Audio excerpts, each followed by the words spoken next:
Halo lagi semuanya, welcome back lagi di Wisdom and Invest. Di video kali ini saya ingin sharing lagi tentang buku yang menarik nih. Mudah-mudahan teman-teman tertarik. Ya, judulnya yaitu Trade Like a Stock Market Wizard by Mark Minervini ya. Bukunya memang buku luar, jadi dia dalam bahasa Inggris. Kalau misalnya teman-teman mau cari versi terjemahannya itu silakan. Tapi menurut saya sih memang lebih baik baca versi Inggrisnya ya, original. Jadi karena terkadang versi terjemahannya itu ada beberapa terjemahan yang menurut saya agak kurang oke gitu. Jadi lebih bagus versi Inggrisnya. Memang agak susah dan agak berat ya untuk baca begini. Saya sendiri pun penuh perjuangan untuk bacanya dan jujur aja sebenarnya saya belum selesai baca karena ada salah satu beberapa bab sih, bukan salah satu aja. Jadi beberapa babnya itu membahas tentang fundamental dan saya lemah banget di bagian fundamentalnya itu. Kalau teman-teman di sini ada yang expert atau ahli di fundamental dan udah baca bukunya Mark Minervini dan ingin bantu saya gitu untuk belajar, ingin sharing-sharing, silakan kontak saya ya. Barangkali kita bisa saling bertukar pikiran dan mendapatkan sesuatu dari sana dan memahami lagi, lebih memahami secara mendalam ya tentang si Mark Minervini ini. Lalu coba saya akan share screen, kita mulai aja langsung membahas buku ini. Saya bikin panduan ini supaya nggak tersesat, jadi nggak ngalor ngidur kemana-mana. Sini ya lebih terorganisir. Mark Minervini, Trade Like a Stock Market Wizard, dia juga US Investing Champion. Jadi yang saya bahas di sini ini adalah rangkuman dari bukunya ya sebenarnya. Cuma saya skip bagian fundamental karena saya memang nggak berani karena saya nggak ahli di situ, nggak expert di sana. Takutnya nanti saya malah sesat lagi. Nanti teman-teman jadinya kasihan ya, malah tersesat gara-gara saya. Mendingan nanti setelah kalau misalnya saya sudah mulai memahami bagian fundamentalnya, mudah-mudahan suatu hari saya akan bikin lagi satu video tentang Mark Minervini secara lebih detail. Nah, kalau ini rangkumannya, jadi ada beberapa, memang yang bagian depan itu jelasin tentang kehidupan dia dulu ya. Mungkin teman-teman perlu tahu hal ini supaya bisa lebih semangat membaca buku ini. Jadi si Mark Minervini ini, dia itu seorang dropout di usia 15 tahun. Padahal dia US Champion ya, US Investing Champion. Jadi don't worry buat teman-teman yang mungkin merasa nggak pede, aduh saya nggak lulus S1 atau nggak punya pengalaman di bidang ekonomi dan sebagainya, don't worry gitu. Karena trading itu adalah latihan dan berdasarkan passion sebenarnya ya. Jadi bukan terlahir si Mark Minervini pun ataupun si Jesse Livermore atau siapapun itu tidak terlahir tiba-tiba hebat trading. Mereka belajar, they earn it gitu. Apalagi dia tidak mendapatkan profit selama 6 tahun pertama. Bayangkan ya, seorang Mark Minervini aja selama 6 tahun pertama dia tidak mendapatkan profit. Nah, jadi buat teman-teman yang merasa misalnya saya udah 3 tahun belajar tapi tetap belum profit juga, don't worry karena memang proses belajar itu butuh waktu. Bahkan seorang yang pencipta KFC, dia door to door ya nawarin resepnya dan sampai entah keberapa ribu dia menawarkan orang sampai akhirnya di titik yang sekarang. Juga salah satu contoh lainnya ya banyaklah penemu-penemu lain yang punya pengalaman yang sama. Hanya perlu yang penting teman-teman tuh konsisten gitu dan tidak menyerah. Sukses membutuhkan opportunity. Jadi kita hanya butuh opportunity nih. Dan stock market itu memberikan opportunity setiap hari. Jadi walaupun 6 tahun nggak sukses, barangkali di tahun ke-7 bisa sukses. 10 tahun tidak sukses, don't worry, tahun ke-11 bisa aja teman-teman mulai sukses. Karena di stock market itu memberikan opportunity setiap hari. Jadi yang baru-baru loss, don't worry, selalu ada hari esok, dan kita bisa memulai hari baru. Yang penting teman-teman nggak menyerah. Yang keempat, abaikan semua komen negatif yang menjauhkan kita dari trading. Itu pengalamannya si Mark Minervini sendiri ya. Jadi dia memang pernah ngalamin itu. mungkin ada komen-komen negatif dari orang-orang terdekat kita, misalnya yang bilang, jangan trading lah, ngapain trading? Itu kayak judi lah, lalu tidak memberikan hasil lah, ngapain lu susah-susah belajar, udah setahun, 2 tahun, tapi lu nggak dapat apa-apa. Don't worry, Mark Minervini aja 6 tahun, butuh 6 tahun gitu. Jadi jangan menyerah, abaikan semua komen negatif ya. Trading itu memberikan freedom to do what I want, when I want, where I want. Jadi memang salah satu alasannya itu juga karena saya mungkin nggak cocok untuk buka usaha. Saya pusing sebenarnya kalau misalnya harus ngurusin karyawan begitu banyak dan begitu, apa mungkin karena saya introvert ya, saya juga nggak tahu. Jadi dengan trading ini sebetulnya yaitu salah satunya menawarkan freedom dan opportunity yang tadi tentunya. Tapi di balik itu semua tentu sebelum investasi di saham, teman-teman harus invest in yourself first. Jadi harus belajar. Kalau kita nggak punya ilmunya, bagaimana kita mau ngelawan? Sekarang bayangkan gini, Mark Minervini 6 tahun dia belajar. Bayangkan gimana teman-teman yang tidak belajar gitu kan. Jadi invest in yourself first. Banyak-banyak baca buku, banyak ke workshop, ataupun mungkin sekarang udah banyak ya yang free ilmunya di YouTube. Seperti YouTube-nya Wisdom and Invest, ataupun YouTube-nya banyak influencer-influencer lain yang memang benar-benar passion-nya tuh ngajar. Jadi teman-teman bisa belajar dari sana. Unconditional persistent, itu yang tadi saya bilang bahwa walaupun dia gagal 6 tahun pertama, dia drop out di usia 15 tahun, dia punya kegigihan yang sangat kuat. Karena market ini nggak ramah ya, dia tidak lembut, dia tidak akan mengasihani siapapun yang masuk ke market gitu. Kalau memang tidak ada kegigihan, biasanya orang-orang yang trading setahun, 2 tahun mereka akan berhenti, menyerah gitu. Lalu when opportunity meets preparedness, maka kita akan menjadi sukses. Ini banyak istilah mata elang lah, atau kesabaran lah, sama ya seperti kata-kata bahwa kita menanam benih, benihnya itu nggak akan berbuah besok langsung gitu. Jadi ketika kita sudah prepare, kita sudah invest di diri kita sendiri, kita punya kegigihan yang kuat, kita tinggal menunggu opportunity yang datang. Mungkin aja datangnya kan nggak langsung besok. Datangnya ketika kita sudah nemuin itu opportunity-nya, kita sudah bersiap-siap, maka sukses akan ada di tangan kita. Experience cannot be force-fed. Pengalaman itu nggak bisa dipaksain ya, nggak bisa disuapin. Jadi pengalamannya si Mark Minervini nggak bisa disuapin, jangan berharap bahwa kita membaca bukunya lalu kita langsung punya pengalamannya Mark Minervini. Nggak seperti itu cara kerjanya.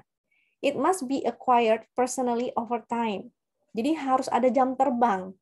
Kalau nggak ada jam terbang, ya percuma. Jangan berharap cuma baca buku, terus besok deh, minggu depan deh, saya baru trading, tahun depan deh, saya baru trading, nggak bisa ya. Kita harus rutin, disiplin, dan memperbanyak jam terbang kita.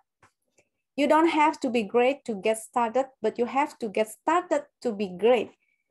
Jadi kalau nggak mulai sekarang, ini dia juga quote dari, ini cara bacanya apa ya, LeBron ya. Jadi dia juga mengquote dari sana, kalau kita nggak perlu menjadi hebat ya untuk memulai, tapi kita harus mulai dulu untuk jadi hebat. Kalau teman-teman nggak belajar dari sekarang, teman-teman nggak mulai dari sekarang, kapan lagi gitu. Jangan menunggu sampai, jangan merasa karena kita ilmunya belum cukup, terus kita nggak mulai-mulai. Jadi kita harus mulai dulu untuk menjadi hebat. All through time, people have basically acted and reacted the same way in the market as the result of greed, fear, ignorance, and hope. Human nature never changes. Ini dari Jesse Livermore. Jadi sebenarnya yang kita pelajari dari market, dari saham ini, bukan saham, market ini ya, adalah human nature-nya, psikologinya dari para trader. Karena nggak berubah, walaupun teknologi berubah, kalau dulu masih mungkin Mereka tradingnya secara manual. Kalau mau order, dia harus telepon dulu brokernya. Kalau sekarang sudah online trading. Sudah banyak aplikasi-aplikasi yang keren-keren banget dan bisa menawarkan bandarmologi, data-data yang tadinya sulit didapat, sekarang udah ada ya. Broker summary udah ada, data asing, akumulasi asing, semua udah ada. Jadi yang tidak berubah adalah human nature-nya dari dulu sampai sekarang. Makanya ada istilah juga bahwa sebetulnya stock market nggak berubah gitu, never change. Mungkin teknologinya iya, tapi human nature-nya tidak pernah berubah. Your greatest challenge is not the market, it is you. Jadi dari psikologi, mental, ego, and emotion, itu yang tantangan terberatnya. Teknika analisa itu hanya sebagian persen dari kesuksesan trading. Teknika analisa kita bisa pelajari. Mungkin dalam 6 bulan kita udah bisa pelajari semuanya. Cuma psikologi, mental, ego, and emotion itu terus ya. Bahkan senior trading atau misalnya yang udah di market selama puluhan tahun masih berjuang. Sampai sekarang pun masih berjuang dengan yang namanya psikologi. Jadi bukan teman-teman sendiri ya.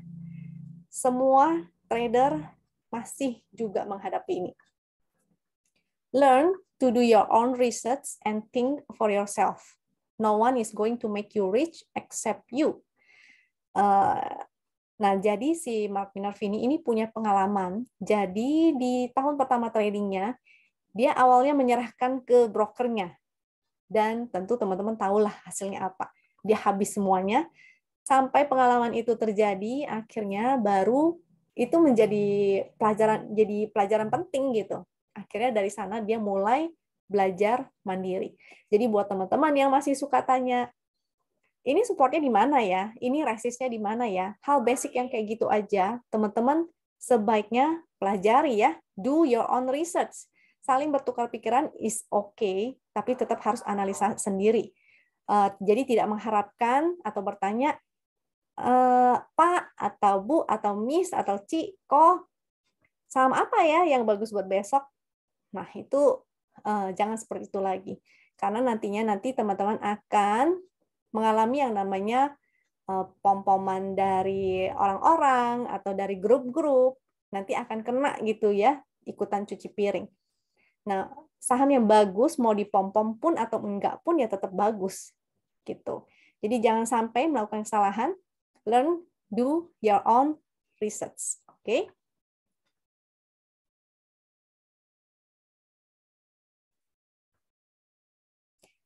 Lalu yang ke-14 ini Minervini style, yaitu dia buy new relatively unknown companies on the rise, yang pastinya uptrend.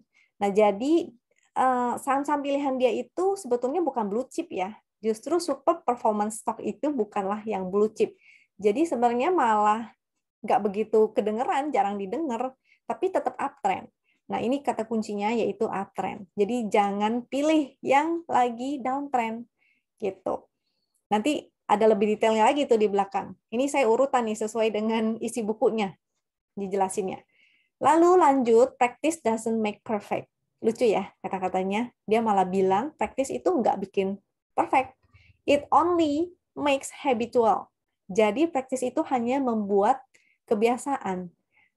Only perfect practice makes perfect. Jadi nggak hanya practice atau latihan-latihan, tapi latihannya yang benar gitu. Jadi kalau kita latihan terus, tapi cara latihannya salah, ya salah juga hasilnya.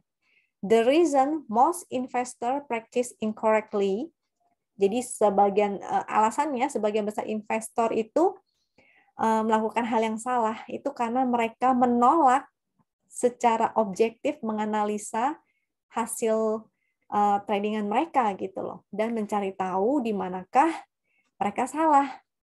Itu kesalahannya. Jadi ketika kita pentingnya kita melakukan review dari hasil analisa ataupun hasil trading adalah kita harus tahu ya kesalahan kita tuh di mana, dan kita harus bersikap atau berpikiran open minded. Bisa aja yang kita pikirin benar ternyata kurang tepat gitu. Apalagi yang kita lakuin terus. Misalnya kita ngelakuin terus selama 2 tahun, 3 tahun, dan tidak ada perubahan. Itu artinya ada yang salah.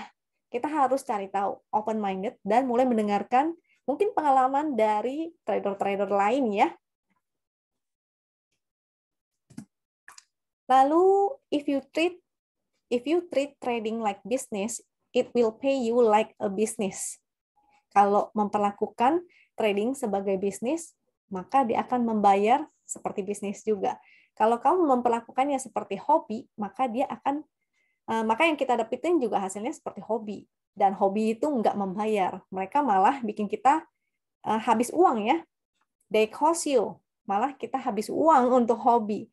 Jadi jangan memperlakukan trading itu seperti hobi. Kita harus memperlakukan seperti bisnis, dan kita nggak main-main dengan bisnis ya. Kalau hilang uang, salah prediksi, salah mengkalkulasi, ya salah, hilang gitu. Don't invest like a fund manager. Kalau begitu, ini ketikannya salah. Kenapa begitu? Karena kalau kita invest seperti fund manager, maka titip aja uangnya sekalian ke fund manager.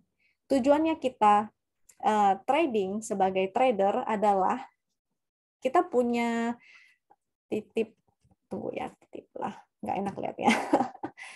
Kita punya keuntungan sendiri sebagai seorang retail, karena kalau fund manager mereka kan dananya besar banget. Ini big money-nya memang kita follow the big money ya, kita follow big money, tapi kita nggak trading seperti fund manager karena mereka punya kekurangannya sendiri. Kita sebagai seorang retail punya kelebihannya sendiri.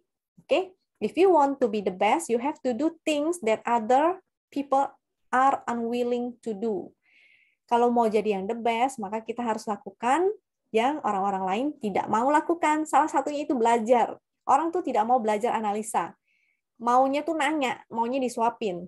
Jadi maunya nanya, besok saham apa ya? Ini supportnya di mana ya? Ini resistnya di mana ya? Jadi kebanyakan orang tuh seperti itu, maunya disuapin. Makanya mereka sering banget lebih suka pilih grup-grup yang hanya memberikan stock pick karena mereka nggak mau repot, nggak mau pusing. Ya, kalau nggak memperlakukannya seperti bisnis ya jadinya hobi gitu. They will cost you, bukan mendapatkan uang seperti bisnis. Kecuali kalau memang teman-teman nggak mau repot, ya titip aja ke fund manager. Bisa juga dengan misalnya reksadana gitu. Jadi daripada nggak mau pusing ya,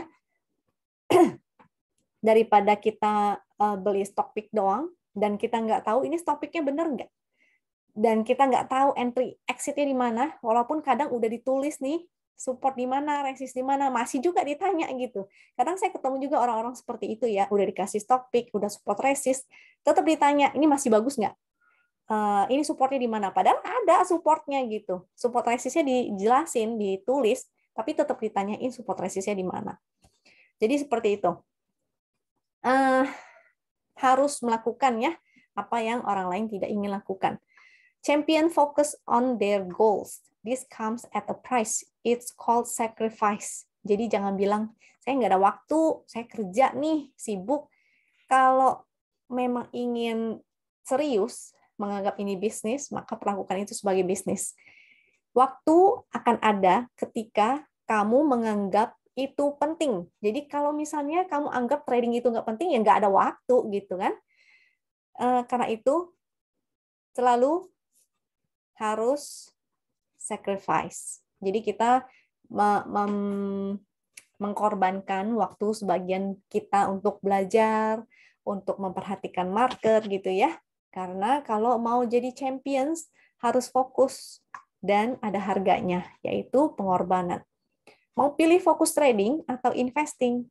Jadi harus pilih ya. Tidak boleh, kalau si Minervini bilang, karena gini, contohnya adalah atlet. Misalnya atlet di Olimpik gitu, mereka nggak ada ceritanya yang lompat-lompat, misalnya mereka pelari, terus besoknya jadi apa, terus besoknya mereka jadi perenang gitu ya. Ketika mereka lomba lari, maka mereka adalah pelari dan akan terus mengikuti lomba lari, latihannya juga latihan lari. Jadi fokus mau trading atau investing. Kalau belum tahu, it's okay. Teman-teman bisa sembari berjalan waktu, sembari mencari jati diri. sebenarnya mau trading atau investing. Kalau saya perjelas lagi, ini sebenarnya bukan cuma trading dan investing. Mau swing, mau fast trading atau scalping, fast trading sih masih bisa lah ya. Kalau scalping sama swing dan investing itu sangat berbeda sekali. Itu yang harus teman-teman cari ya, karena kemarin-kemarin juga saya mengalami sendiri. Saya sebetulnya swinger, dari swinger saya belajar scalping, fast trading dan scalping. Jadi saya switch pindah karena situasi market memang nggak mendukung ya, dan itu perlu perjuangan juga, dan saya sangat stres gitu. Apalagi ditambah dengan banyak lagi COVID ya, Omikron lagi lah, apalah gitu kan. Jadi sangat-sangat stressful gitu, sangat capek. Walaupun memang dari scalping dan fast trading ada untungnya, ada cuannya, saya nggak merasa happy, nggak merasa nyaman gitu.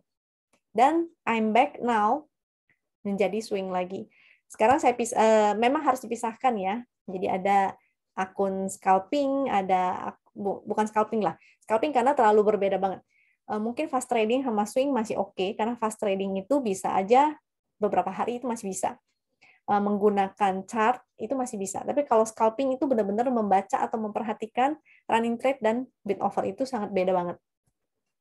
Seperti yang dilakukan sama Mas Bekti ya, itu malah dia nggak ngeliat chart sama sekali.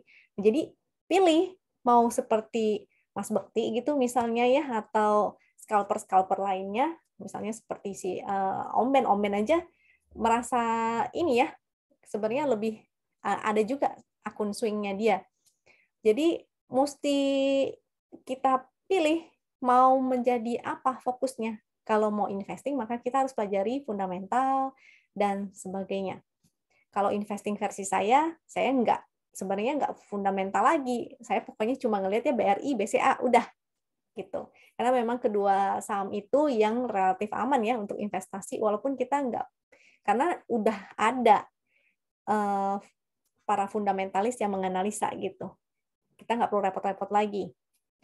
Nah, setelah itu, ini jadinya banyak curhat nih. Expect some setbacks, disappointment, and some rotten days. Bahkan Minervini sendiri aja mengalami ini ya. Jadi ada kalanya kita tuh akan mengalami disappointment, kecewa gitu. Ada saat-saatnya mungkin kita nggak bisa trading. Ya udah, kita harus expect itu. Nggak berarti setiap hari akan profit terus, setiap hari portonya akan hijau terus, pasti akan ada kalanya kita pasti cut loss. Bahkan seorang US champion, ya, US investing champion mengalami itu. Many of the stocks were low price for a good reason. Nah, ini yang sering banget kita suka salah persepsi, bahwa sahamnya udah murah nih. Karena saham itu murah ada alasannya gitu. Jadi hati-hati ya, sama seperti salah satunya saham mungkin UNVR. Banyak yang bilang, wah udah murah nih. Mungkin dia murah karena ada alasannya. Jadi waktu itu kan kalau nggak salah mungkin belum ada berita apa-apa ya. Jadi UNVR-nya harganya turun terus. Bagi yang nggak meneliti, nggak fokus di fundamental, mungkin akan merasa bahwa wah bagus banget nih, blue chip dan dia murah gitu. Atau mungkin saya nggak tahu lah apakah dia harganya memang di bawah harga wajarnya gitu ya. Saya nggak tahu juga karena saya nggak ngikutin saat itu, saya berdasarkan chart aja, dia lagi downtrend ya saya tidak sentuh. Nah, jadi beberapa saham low price for a good reason. Jadi hindarilah saham-saham yang downtrend. Dia menggunakan strateginya ini SEPA sebutannya, SEPA, Specific Entry Point Analysis Strategy. Jadi dia belajar dari senior tradernya juga ya, yaitu ada Richard Love, dia analisa histori saham-saham super performance punya persamaan apa.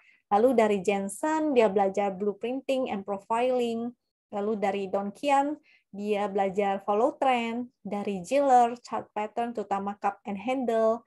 Lalu Jesse Livermore intinya bahwa ciri khas saham super performance itu tidak berubah. Jadi PR-nya kita adalah kita harus cari ciri-cirinya saham super performance ini gitu.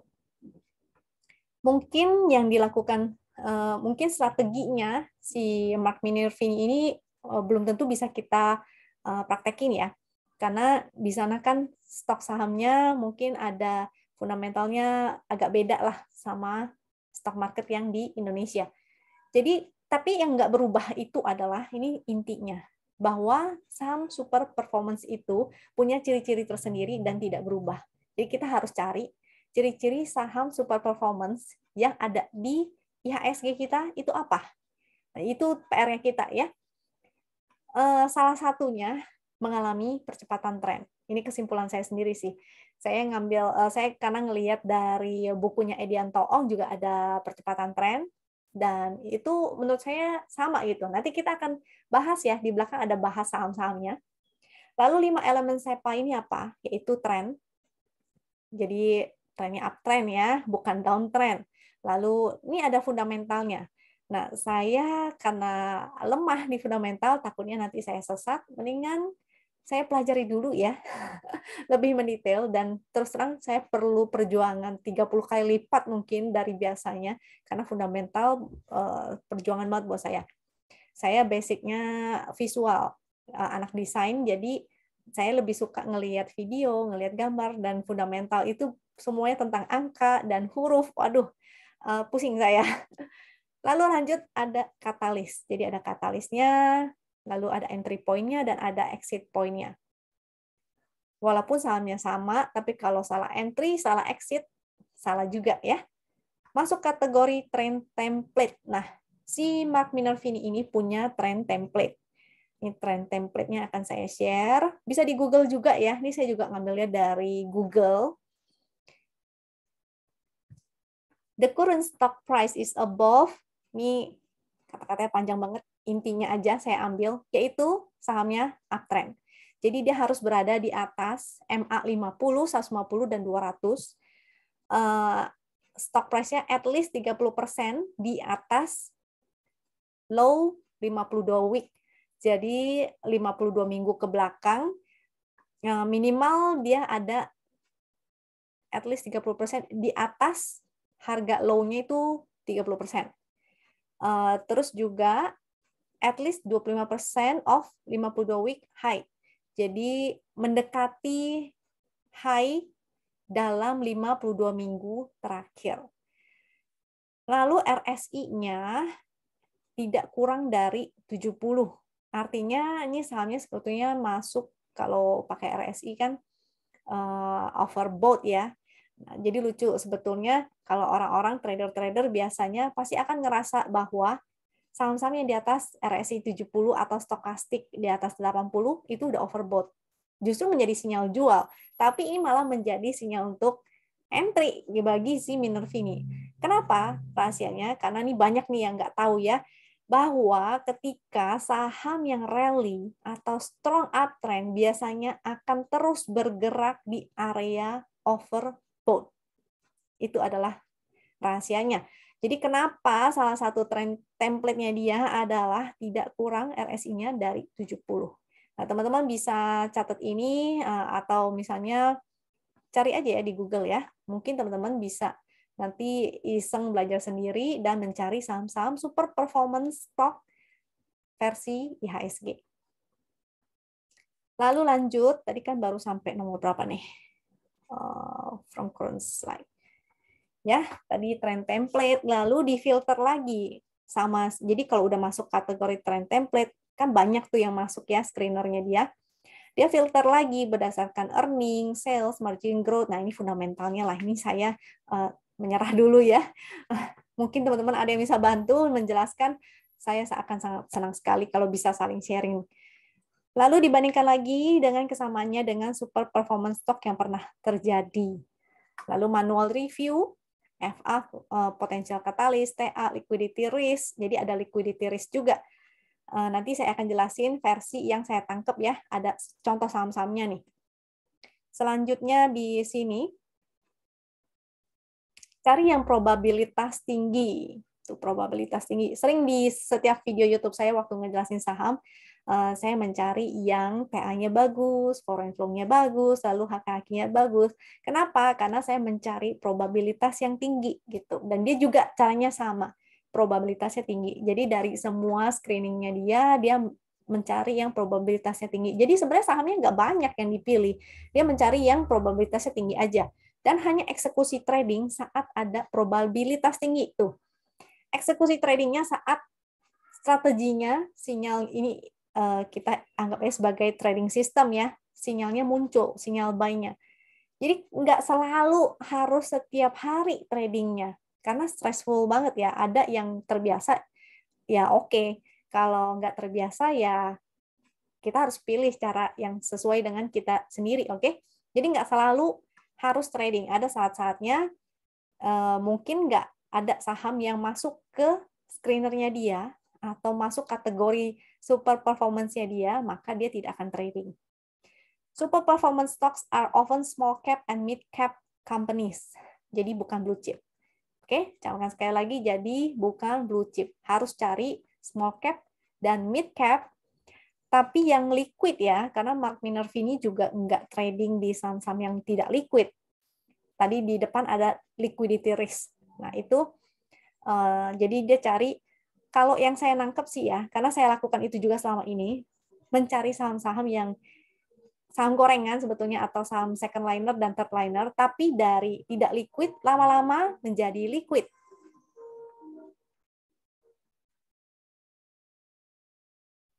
Lalu Mark Minervini juga memanfaatkan teknologi ya, jadi dia ada menggunakan beberapa tools, dia menggunakan stock screening tools, dan kita juga bisa sebenarnya memanfaatkan tools-tools yang ada. Kalau yang mau berlangganan bisa juga, atau yang gratisan juga banyak. Oke, settle on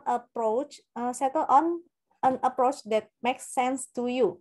Trading strategy is like a marriage. If you are not faithful, you probably won't have a good outcome.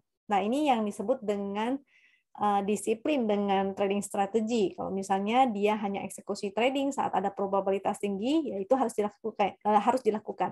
Dan carilah style atau strategi yang make sense atau cocok ya untuk kita ya. Karena setiap trading strategi itu berbeda-beda, sesuai cocok-cocokan sama diri kita sendiri. Ada yang nggak cocok dengan swing style, maka dia memilih scalping ataupun fast trading. Ada loh yang kayak gitu, tapi dia benar-benar serius di scalping dan fast trading, dan dia menjadi expert di sana. Jadi mungkin kayak seperti Om Bekti, dia mungkin nggak ada ya akun swingnya, atau mungkin jarang banget gitu. Ataupun kalau dia misalnya ingin swing, dia akan pilih saham-saham yang fundamentalnya memang udah dia tahu jelas bagus gitu. Lalu, PE ratio overuse and misunderstood. Nah, ini sebetulnya udah keranahnya fundamental. Kalau ini saya masih oke lah, masih bisa ngerti. Kalau yang ada detail-detailnya itu saya udah nggak ngerti. PE ratio atau price earning ratio itu sering disalahgunakan. Overuse terlalu sering digunakan dan disalah pengertian. Jadi banyak orang yang menganggap bahwa kalau misalnya saham itu sudah overpriced atau kemahalan, jadi mereka nggak berani lagi beli.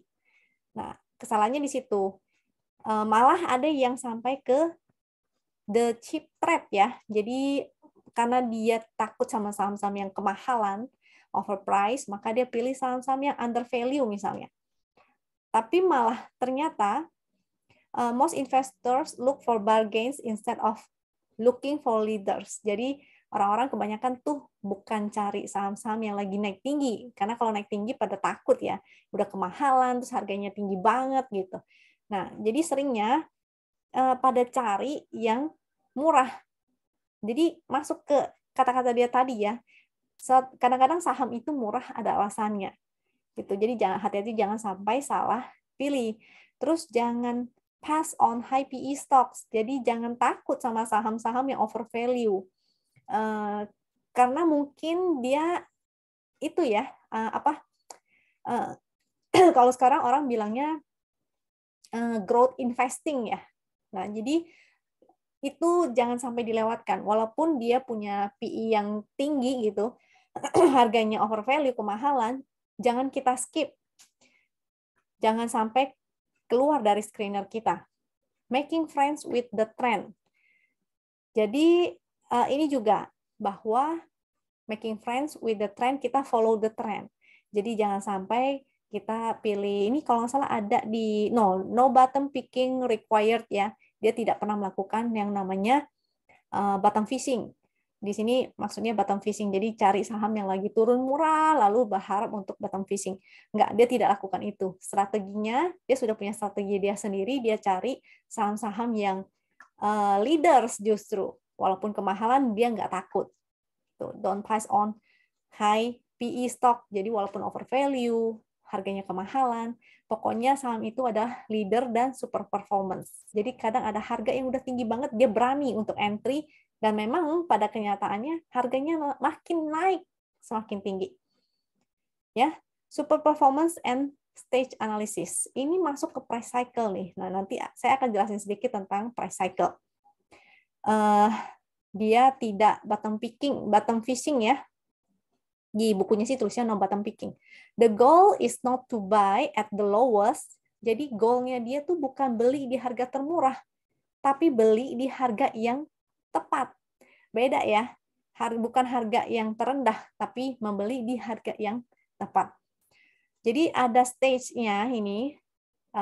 Ini masuk juga ada di bukunya volume price analysis sebenarnya.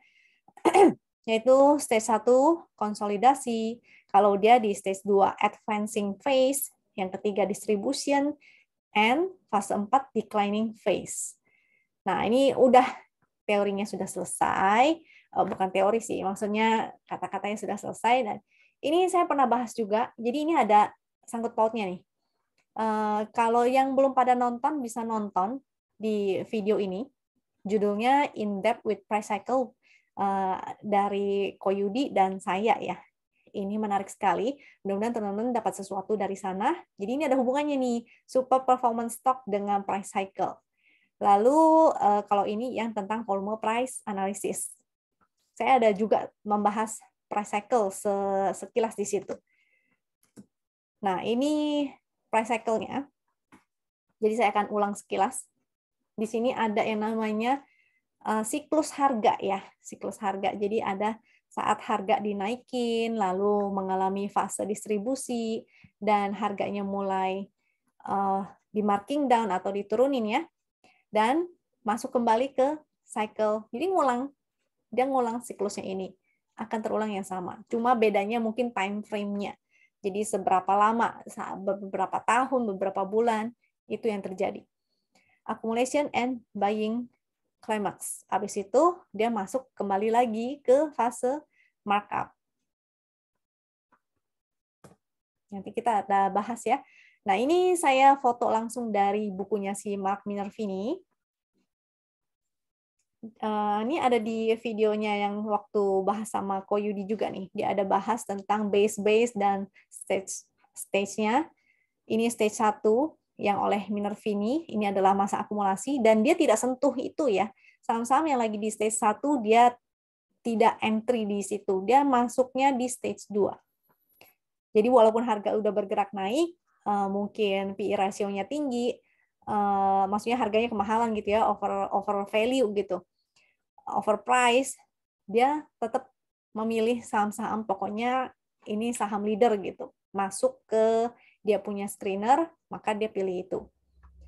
Setiap ini masuk ya ke price cycle, jadi stage 1, si Mark Minervini tidak entry di situ, dia masuknya di stage 2, dan setiap kali harga naik, biasanya akan membuat base. Standarnya paling minim, kalau nggak salah 3 base, dan paling banyak itu bisa 5, ada yang sampai 7, tapi itu jarang banget sampai 7, umumnya standarnya itu 5. Dan itu di stage 3 ini sudah mengalami distribusi. Kalau di sini akumulasi, di sini distribusi. Ciri-cirinya salah satunya adalah harganya semakin bergerak volatil ya, bergerak volatil atau range-nya itu semakin lebar. Jadi yang tadi di sini mungkin jaraknya hanya segini, umumnya tidak pernah lebih dari 30%. Itu dari pengamatan saya. Nanti kita lihat langsung sahamnya. Biasanya tidak pernah lebih dari 30%. Nah, di sini ini range-nya mungkin udah lebih dari 30%, dia masuk ke stage 3. Jadi range-nya sudah sangat jauh, begitu breakdown, maka sudah masuk ke fase marking down atau fase penurunan harga. Ups. Wait. Di sini ya, contohnya, ini adalah saham MPPA. Ini saham MPPA, kelihatan ya, chartnya itu mirip banget sama yang tadi si Mark Miner Finisher gitu. Miner Finisher. Ini adalah stage 1 dan biasanya tidak disentuh stage 1 ini. Jadi dia nggak buang waktu, dia nggak mau buang-buang waktu untuk saham yang lagi di stage 1. Kelihatan kan kenaikan harganya. Mungkin kalau kita trading harian itu bisa. Cuma itu akan membuang waktu bagi dia, membuang waktunya dia. Dia akan fokus ke saham-saham yang mengalami ini di stage 2. Makanya dia bisa membalikkan segala kerugian dia di 6 tahun dia loss itu ya. Akhirnya balik semua profitnya. Stage 2 ini terdiri dari beberapa. Ini kan tadi stage 1, ini stage 2, kenaikannya yaitu 700%. Dalam berapa bulan tuh? 6 bulan? Sekitar 6 bulan ya, nggak nyampe 6 bulan malah. Ini dari Maret sampai Juni. Maret, April, Mei, Juni, 3 bulan. Luar biasa kan? Jadi dia nggak mau buang waktu untuk trading di saham-saham seperti ini, dia fokus ke saham-saham yang seperti ini. Super performance stock. Ini ada base-nya, ini juga base-nya, ini juga base-nya, ini base-nya, dan masuk ke stage 3. Mirip ya sama chart-nya dia. Oke. Next. Salah satu contoh lain adalah INKP. Kelihatan ya, bentuk chart-nya itu sama. Jadi di sini ada stage 1 dan dia tidak buang waktu di sana. Ini adalah stage 2-nya di sini dan ini base 1. Ini ada base-nya, base-nya, sini juga base-nya, lalu masuk ke stage 3 yaitu fase distribusi. Kelihatan ya sama ya. Tadi MPPA juga range-nya mulai jauh banget. Tadinya range-nya kecil-kecil mungkin, ini semakin melebar. Jadi semakin volatilitasnya semakin tinggi. Begitu breakdown, maka bubar. Oke, di sini bubar, langsung masuk fase marking down. Berapa kenaikannya? 1000%. Dalam berapa bulan? Oh, ini sih cukup lama ya sebenarnya. Tapi kalau kita telat pun, misalnya kita 2018, sampai sini sih lumayan luar biasa ya, nggak usah muluk-muluk lah, 700% aja udah oke sebenarnya. 500% luar biasa banget, udah oke banget. 1000% sih, waduh, sangat luar biasa. Selanjutnya ada ini yang, nah, contoh lain adalah MSIN. Jadi ada flow-nya ya. Kalau mudah-mudahan sih ini menjadi super performance stock juga gitu. Yang penting kita mempelajari nih ciri-ciri, tujuan utamanya kan itu ya, kita mengadopsi strateginya si Mark Minervini ke dalam saham-saham di IHSG kita. Kita harus cari ciri-ciri super performance stock itu apa aja. Jadi intinya harganya naik disertai dengan adanya inflow. Contohnya salah satunya adalah MSIN yang saya cek ya. Jadi ini ada fase, ini adalah stage 1-nya, lalu dia masuk ke fase marking up, base, dan semoga dia lagi di base 4. Semoga nih. Dan biasanya saya cek, penurunannya ini, kalaupun kita pakai Fibo ya, biasanya dia koreksinya nggak dalam. Minimal sampai ke 0,5 deh. Maksimal sampai 0,65 ataupun 618. Lebih bagus lagi atau strong uptrend lagi kalau dia koreksinya hanya di 0,331 apa sih itu Fibo-nya itu ya yang 318 itu akan lebih sehat lagi gitu. Lalu disertai dengan inflow. Kalau ini sih inflow-nya ada di asing. Nah, nggak selalu asing ya, banyak kok saham-saham yang mungkin nggak ada inflow asing, pokoknya broker summary-nya bagus gitu. Ini kita cek broker summary. Broker summary-nya oke. Kalau di sekuritas, broker summary-nya entah kenapa cuma 3 bulan ya batasnya ya.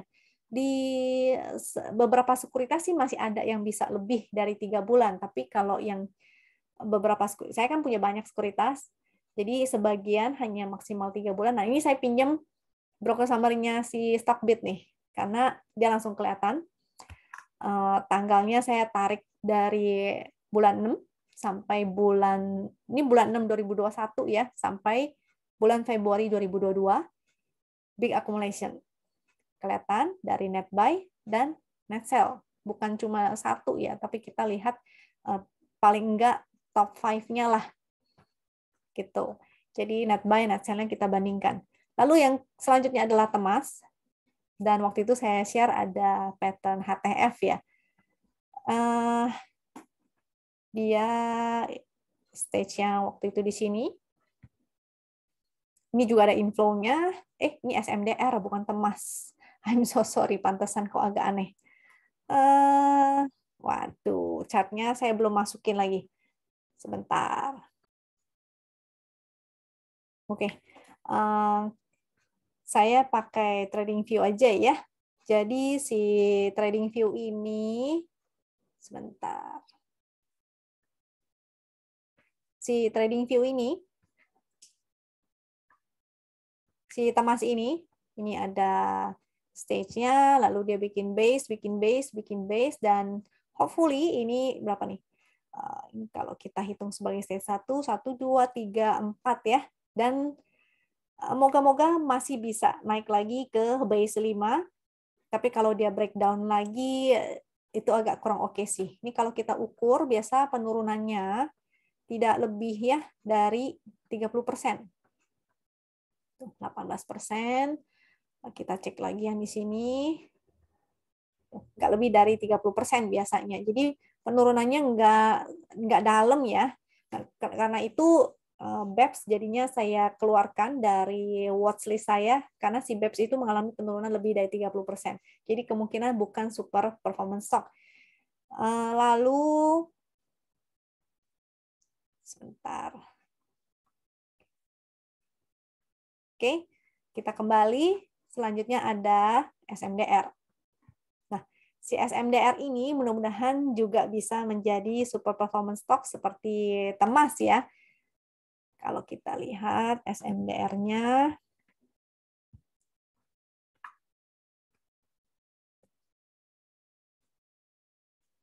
nah, dia all time high soalnya.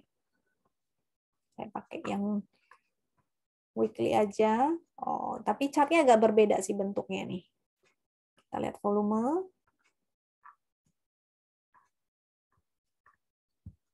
Sini ada 1, 2, mudah-mudahan ini base 3, dan semoga naik lagi. Oke. Anyway, ini bukanlah rekomendasi, dan harapan saya kalau video ini akan ditonton terus di beberapa bulan kemudian, maka ini bukanlah rekomendasi ya. Ini sebenarnya hanya untuk pelajaran aja supaya teman-teman mulai mencari ciri-cirinya stock performance itu apa. Barangkali kita bisa saling sharing, barangkali teman-teman lebih jeli, barangkali screenernya teman-teman lebih mantap nih. Jadi kita bisa saling bertukar pikiran, dan moga-moga kita bisa mendapatkan saham super performance stock-nya bersama-sama ya. Dan biasanya saham super performance stock itu sudah pasti, sudah jelas adalah saham-saham yang uptrend, kemungkinan besar juga all time high, kayak INKP itu kan all time high ya pada saat itu gitu. Lalu apalagi Saratoga, tapi Saratoga sih udah kayaknya masuk fase, nggak tahu deh sudah mau masuk fase berapa ya. Ini tadi saya sempat juga lihat Proxumnya sih agak kurang oke gitu. Proxum yang bagus yang saya cari, jadi dia naik, broker summary-nya bagus, lalu masuk ke base-nya itu, masuk ke price cycle-nya memang sesuai ya. Kita carilah saham-saham yang seperti itu dengan probabilitas semakin tinggi. Jadi walaupun sahamnya memang membentuk base dan dia uptrend, tapi kalau ada saham lain yang broker summary-nya lebih bagus, dan mengalami kenaikan, kenapa nggak kita pilih yang itu aja? Kita fokus ke sana ya. Jadi misalnya ada 10 pilihan saham-saham uptrend yang membentuk base lagi di stage 2, tapi ada yang broker summary-nya lebih bagus, maka kita pilihlah itu. Nah, kesimpulannya di akhir video ini bahwa semua super performance stock punya ciri yang sama. PR kita adalah cari apa persamaannya. Biasanya technical analysis diikuti dengan adanya inflow. Inflow-nya boleh bisa dari lokal ataupun dari asing. Intinya broker summary-nya menarik ya, bagus. Ataupun kalau misalnya broker summary-nya belum oke, tapi semakin lama, semakin ada inflow yang semakin masif, maka itu juga bisa kita perhatiin. Lalu disiplin dengan trading plan ataupun strategi kita. Jadi kalau memang kita mau fokusnya kayak si Minervini, menjadi momentum trader, kita mencari saham-saham super performance stock, maka kita fokus ya, kita menganalisa, memantau saham-saham yang punya ciri-ciri yang seperti itu. Mau fast trading, paling ya hanya di sela-sela kesibukan kita, ataupun kalau bisa ya nggak sama sekali gitu, kita benar-benar fokus ya mencari saham super performance stock. Kalau nggak suka dengan momentum trading, it's okay. Mungkin mau jadinya scalper, memang hobinya begitu karena nggak suka nyimpen barang. Jadi hari ini beli, hari ini harus kosong barangnya. It's okay. Semua disesuaikan dengan diri masing-masing ya. Yang penting teman-teman disiplin dan be the best di bidangnya itu. Jadi disiplin dengan trading plan dan kita fokus dengan trading strategi kita. Oke, semoga video ini bermanfaat. Kapan-kapan kalau misalnya saya udah dapat insight baru dari buku ini, karena buku ini sebenarnya saya belum selesai bacanya ya. Mudah-mudahan dapat hal menarik lainnya, dan saya bisa bikin video berikutnya yang lebih menarik lagi untuk teman-teman. Semoga bermanfaat. Jangan lupa nyalain lonceng dan follow terus, dan juga share ya ke teman-teman yang lain supaya bisa merasakan manfaatnya video ini. Thank you ya.